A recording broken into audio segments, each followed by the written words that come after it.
ازيكم يا اخواتي؟ عاملين ايه؟ يا رب تكونوا بخير دايما وصحه وسلامه يا رب. عايز تعرف ازاي تجيب عقدين ومن غير ما اطول عليك وشرح بسيط ومبسط؟ يلا بينا. اول حاجه بتخش على جوجل وبتكتب كونامي اي دي. اول ما بتخش على ماي كونامي، طبعا انا مسجل الاكونت بتاعي على طول، فهندوس على منيو. هيظهر لك هنا حاجه اسمها بيرسونال انفورميشن، هتضغط عليها. بعدين ما تضغط عليها بيظهر لك هنا الدولة أو المنطقة اللي محيطة بيك. انت طبعا هتكون عاملها دولة مختلفة، انت مثلا هتكون عاملها اليابان، البرازيل، أفغانستان، أستراليا، ألمانيا. انت لو انت عاملها مصر، أغلبكم طبعا بيتفرج عليا مصريين، وفي ناس برضو ناس محترمين بيتفرجوا عليا من المغرب وناس من العراق وكده. انت لما انت بتكون في المنطقة العربية حاول تغيرها في منطقة تانية خالص، زي مثلا عندك اليابان، عندك البرازيل، ولكن أضمن حاجة بالنسبة لي أنا هي البرازيل. فانت بتخش عندها وبتقوم دايس على البرازيل.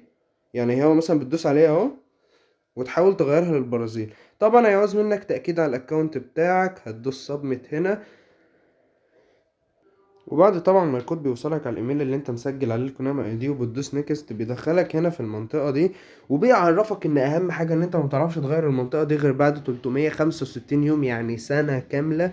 طبعا بتخش وانت تغيرها هنا، هتقوم عاملها مثلا البرازيل وكده. بس انا لسه مغيرها السنه اللي فاتت، فغالبا انا ما عداش عليها 365 يوم. فانت بتنزل عند حرف البي، او بتنزل اي دوله، فاهم يعني؟ هي مش شرط، المهم بس تبعد عن المنطقه المحيطه بيك. طبعا البرازيل فين يا ربي؟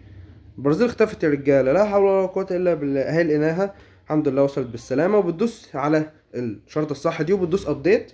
تمام. اول ما بتدوس هنا طبعا بيتغير عن، وتعالى اوريكم ايه اللي بيتغير في. وطبعا بعد ما انت هتكون عملت كل الخطوات اللي انا قلت لك عليها كلها صح وكل حاجه تمام، اول ما هتخش هنا هتلاقي طبعا ما عادتش اسمها رمضان كامبين، هتلاقي اسمها كرنفال كامبين، لان هو ده الكامبين اللي موجود هناك في البرازيل. واول حتى ما هتخش هنا هتلاقي ان كل الصفحات دي اتصفرت، وهتلاقي نفسك بدأت من الاول وجديد، وهتقعد تخلص المهمات كلها وتقعد تلعب لحد ما توصل للعقد وتاخد العقد التاني وتختار اللاعب التاني. وبكده بدل ما بتكسب لعيب واحد تكسب 2 لعيبه. وهي دي كونامي يا سيداتي وانساتي وسادتي.